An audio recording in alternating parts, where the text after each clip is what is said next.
अच्युतं केशवं रामनारायणं कृष्णदामोदरं वासुदेवं हरि श्रीधरं माधवं गोपिकावल्लभं जानकीनायकं रामचन्द्रं भजे जानकीनायकं रामचन्द्रं भजे।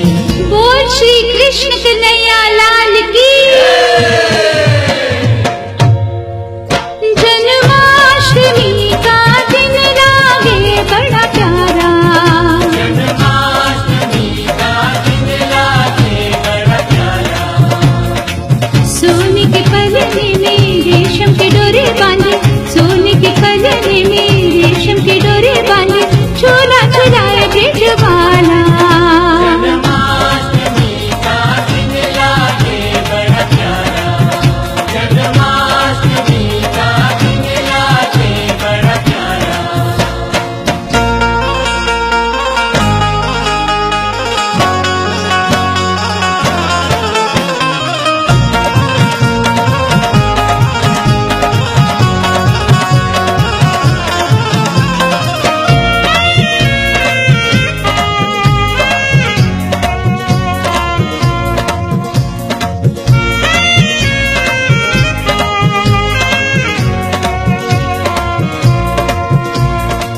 मथुरा में कान्हा जन्म लियो है, जगहित को अवतार लियो है। मथुरा में कान्हा जन्म लियो है, जगहित को अवतार लियो है। 16 कला संपूर्ण कन्हाई, ऐसा दूजा देव है नाही, लड्डू गोपाल लागे प्यारा। जन्माष्टमी का दिन लागे बड़ा प्यारा, जन्माष्टमी का दिन लागे बड़ा प्यारा।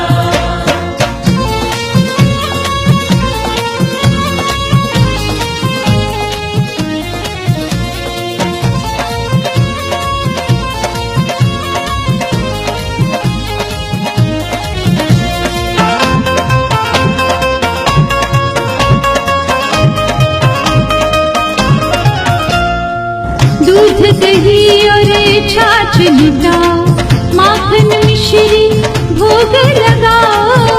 दूध दही और छाछ लगाओ, माखन मिश्री भोग लगाओ।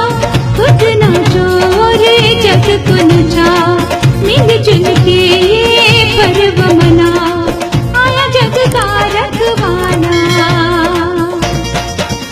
जन्माष्टमी का दिन लागे बड़ा प्यारा, जन्माष्टमी का दिन लागे बड़ा प्यारा।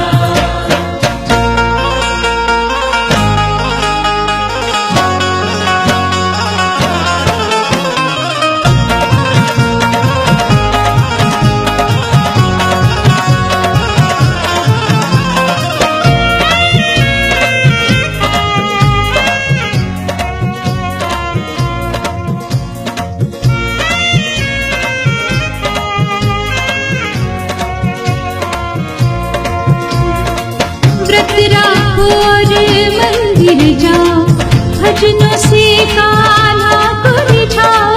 व्रत राखो और मंदिर जाओ, भजनों से कान्हा को रिझाओ। तन मन धन सब इस पे वारो, करो श्रृंगार